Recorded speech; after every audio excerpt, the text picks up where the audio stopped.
has taken us to a different level of investments. What we have done is we had $100 in our pocket, we started spending $200. Eventually we felt, ek no be malech. That was not good enough. Then we said, okay, how about the 200 we put it back into the market and we get in 400. Coming back to that part of it, what we have seen personally, because we specialize in land deals, and what we have seen, the growth in 2007 was averaging in a range of 3 to 4% on a monthly basis. That is the growth what we used to see. Now, if you dictate it down to the amount of money you have paid or the leverage what you have, maybe the growth would be in a range of about 10, 12%. Right?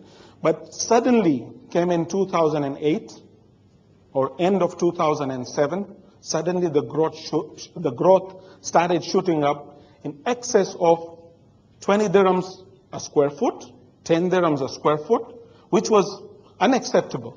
But it was fun. Everybody enjoyed it.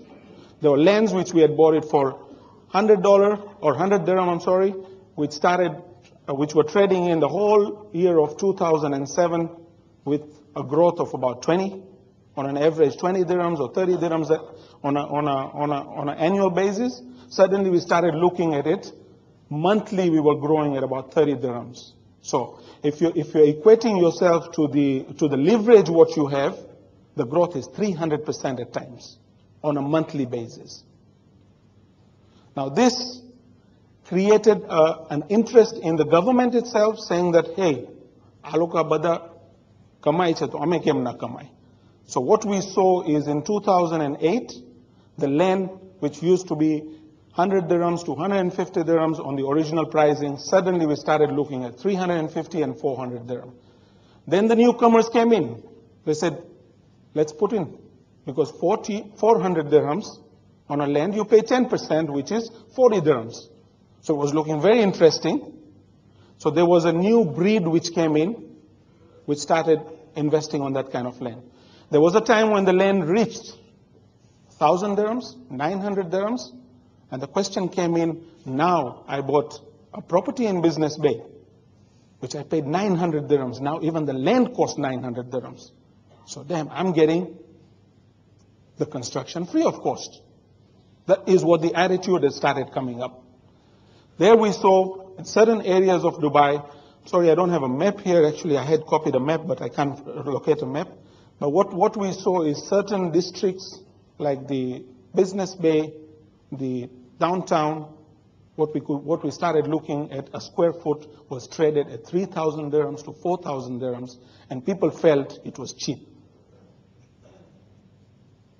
Today, I will just give you a message across here saying that anything below 1,000 dirham is a good buy. Even today, if you need to buy, below 1,000 dirham is still a good buy. Because when you start bringing it back to the basics, and if the rental income at this stage, which you do get in an average 100 to 120 dirhams on a residential, and on a commercial you could attain at this stage about 200 to 250, but let's look at 20%. With the current scenario, let's look at another 20% drop. So if you're buying a property of 1,000 dirhams on a square foot, you're still getting that 6 to 7% return of investment, which compared to anywhere in the world today is a winner.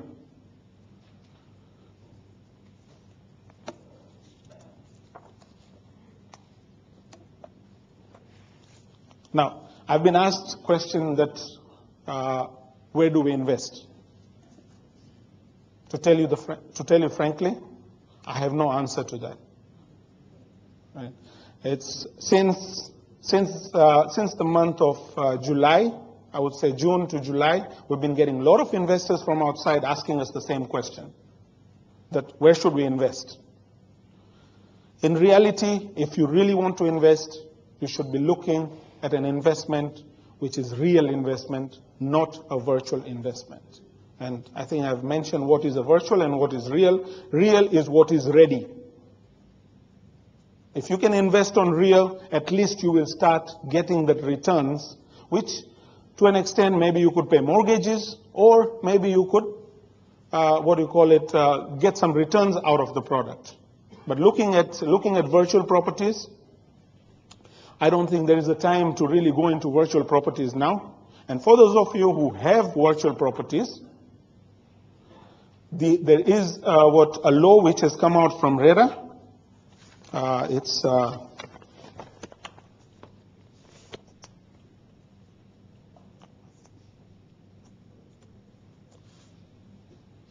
What is?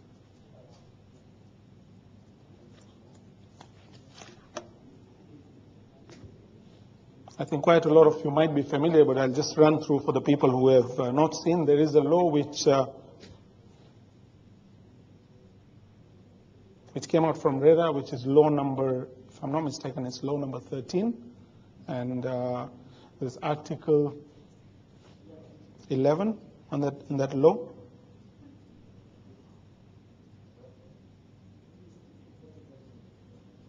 Which states actually up to 30% of your investments can be redeemed from the master developer. But again, we have seen in the past that nothing really happens because there is no coordination between the master developer and the RERA yet. So hold on to your guns and let's pray that it gets better for everybody. Son, thank you very much. Later.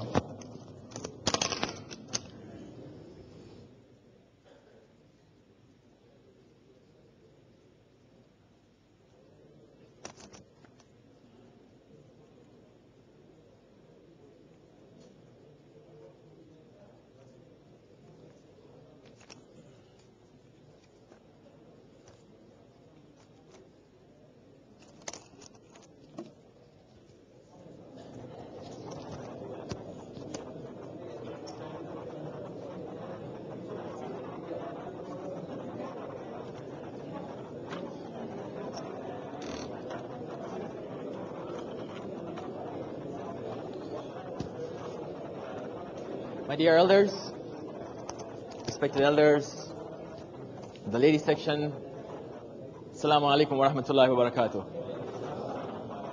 I'm going to come to you from a very multimedia factor. So what I would request is if you are in line of sight of the screen, this one or that one, it might be helpful for you because some of the supporting points I'm making are related to the screen. Sounds okay? Sounds okay. Great. Okay. Bismillahir Rahmanir Rahim. Start with the announcement of this seminar. On earlier this week, it was actually a Tuesday when I received the email from the Dubaijamaat about this seminar taking place on Saturday, so last week, Tuesday. And I don't know if this is a coincidence or what, but that night, the Dow Jones closed 889 points higher, all right? On the following night, Wednesday, it went down a little bit, which was not surprising considering the fantastic gain it achieved. But on Thursday, picked up again 189 points, and on Friday, 144 points, okay? So since this seminar was announced, the stock market, the Dow Jones has gone up by 14%, okay? Now, the only question I have for Shabiba is, why didn't you call the seminar a month ago? You'd have saved me a lot of money. All right, moving on. You heard from Mukhtar Bhai, you've heard from Hasnain Bhai, you've heard from Akbar Bhai. Mukhtar Bhai presented it almost at the satellite level, you know, it's a geo-orbiting satellite over a sort of a macro level. You heard from Akbar Bhai and Hasnain from spy plane level almost, is, you know, flying at 10 to 70,000 square feet. What I'm going to talk to you about as the owner of a brokerage locally based in Dubai is from a helicopter point of view. So we're just like flying over Dubai, and I actually dug out this photograph to show you, I'm actually going to be taking this helicopter out for a spin. All right, going back to a date that was very critical earlier this year, September 15th, shutdown of Lehman Brothers when it declared itself bankrupt. We were bombarded with scenes almost out of a horror film.